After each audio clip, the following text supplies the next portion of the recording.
ministère de Saint-Ouen.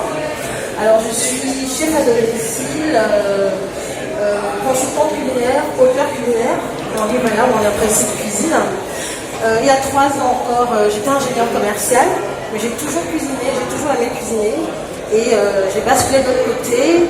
J'ai passé quelques mois à l'école hôtelière de Paris pour avoir des notions un peu plus poussées en cuisine française et surtout en organisation.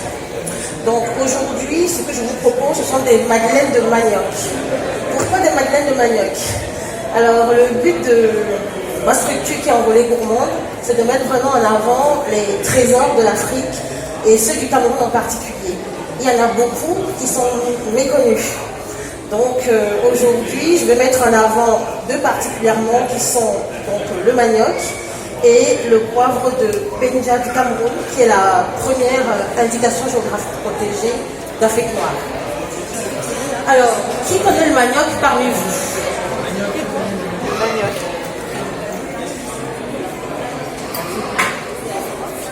Qui le connaît? On a transformé en farine de manioc. Je vous laisse toucher et regarder et sentir si vous voulez. Donc la farine de manioc, c'est une alternative, moi je dirais plutôt en complément à la farine de blé, parce que la guerre des farines n'aura pas lieu chez moi. Donc dans ce livre, je travaille avec une nutritionniste qui donne les valeurs nutritionnelles des produits. Alors j'ai aussi choisi la fourme d'Ambert, pourquoi? Quelques mots quand même sur la fourme d'Ambert. Donc c'est l'un des 5 grands fromages de l'Auvergne.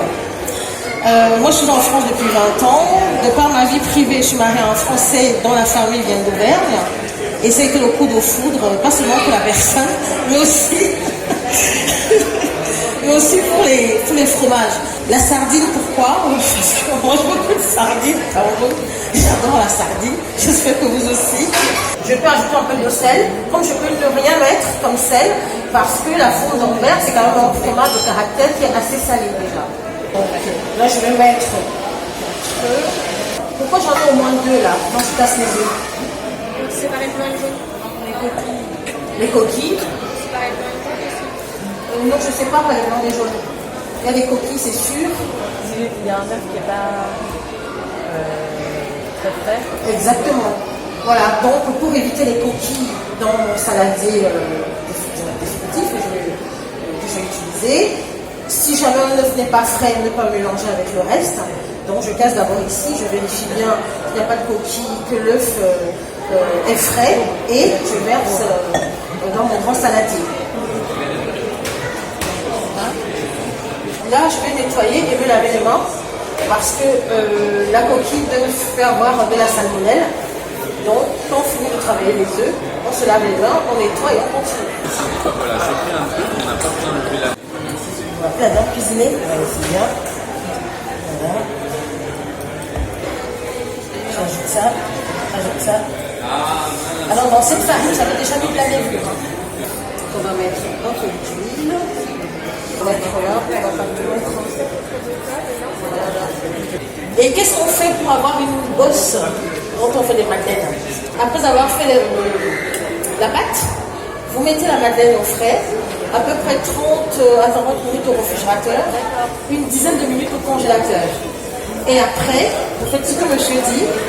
Si la madeleine doit être au four à 190 degrés, comme je dis, vous mettez peut-être à 250, 230, peut-être pendant la première minute, et vous baissez à 190. Dans le choc thermique entre le froid du réfrigérateur, du congélateur et le four, c'est ça qui donne la bosse. Voilà. On développe la chaîne au fromage dans le plus de ça. Voilà. Et après, on va égaliser.